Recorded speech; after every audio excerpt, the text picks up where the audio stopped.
പാലക്കാട് മുനിസിപ്പാലിറ്റിയിൽ ഇത്തവണ പരമാവധി സീറ്റുകൾ നേടുക യുഡിഎഫിനെ അധികാരത്തിലെത്തിക്കുക എന്ന നീക്കത്തിലേക്കാണ് മുസ്ലിം ലീഗും കടക്കുന്നത്. കഴിഞ്ഞ തവണ മുസ്ലിം ലീഗിനുണ്ടായിരുന്നത് 4 സീറ്റുകളാണ്. അത് ഇത്തവണ കൂട്ടുക അല്ലെങ്കിൽ വർദ്ധിപ്പിക്കുക എന്ന നീക്കത്തിലേക്കാണ് മുസ്ലിം ലീഗ് കടക്കുന്നത്. ഇപ്പോൾ മുസ്ലിം ലീഗിൻ്റെ സ്ഥാനാർത്ഥിയായിട്ടുള്ള ഷമീർ നമുക്കിപ്പോൾ ഉണ്ട്. വലിയ പ്രതീക്ഷയിലാണ് ലീഗ് നടക്കുന്നത്. തീർച്ചയായിട്ടും ഈ കഴിഞ്ഞ 10 വർഷ കാലയളവിൽ നമ്മുടെ BJPൻ്റെ ദുർഭരണത്തിനെതിരെ ഇപ്പോൾ UDFിൻ്റെ എല്ലാ കാൻഡിഡേറ്റും ബെസ്റ്റ് കാൻഡിഡേറ്റ് ആയിട്ടാണ് UDF ഒറ്റക്കെട്ടായിട്ട് രംഗത്തിറങ്ങിയിരിക്കുന്നത്.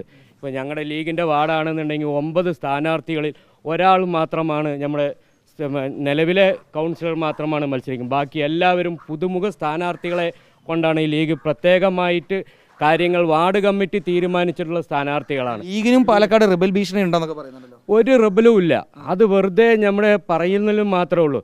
ലീഗ് എന്നും ഒറ്റ സ്ഥാനാർത്ഥിയാണ്, ഒരൊറ്റ കെട്ടായിട്ടാണ് ഈ ലീഗ് പ്രവർത്തിക്കുന്നത്. 9 സീറ്റിൽ ലീഗ് മത്സരിക്കുന്നു. 4 സീറ്റ് കഴിഞ്ഞ തവണ ഉണ്ടായിരുന്നു. ഇത്തവണ എത്ര സീറ്റ് കിട്ടും? ഇത്തവണ 9 സീറ്റും ഞങ്ങളുടെ അറിവിൽ 9 സീറ്റും പിടിക്കുന്നുള്ളതാണ്. അതിൽ ഒരു സീറ്റ് മാത്രമേ ഉള്ളൂ നമുക്ക് ഒരു ചാഞ്ചാട്ടമായിട്ട് നിൽക്കുന്നത്. ബാക്കി എല്ലാ സീറ്റും കൺഫേം ആയിട്ട് ലീഗ് വിജയിക്കുന്ന സീറ്റാണ്. അതിലുപരി UDF ഇപ്രാവശ്യം മുനിസിപ്പാലിറ്റി 32 സീറ്റിലും വിജയിച്ച് മുന്നിൽ വരുന്നതാണ്. നമ്മുടെ ഷമീർ മത്സരിക്കുന്ന സീറ്റാണ് ഏറ്റവും കൂടുതൽ സ്ഥാനാർത്ഥികളുള്ളത്, 7 സ്ഥാനാർത്ഥി. അതെ, നമ്മൾ അവസ്ഥ നമ്മുടെ വാർഡിൽ എന്ന് പറഞ്ഞാൽ മുസ്ലിം ലീഗിൻ്റെ വാർഡല്ലേ.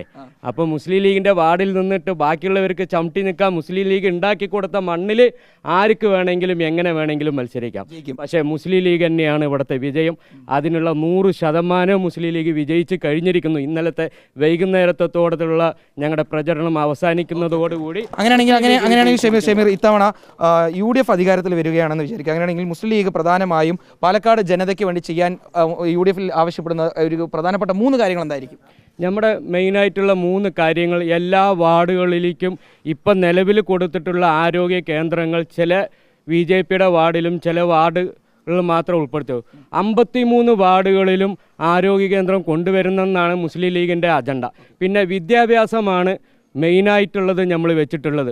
വരും തലമുറയ്ക്ക് വിദ്യാഭ്യാസമാണ് ആവശ്യം, അതിനുള്ള മുൻഗണനയാണ്.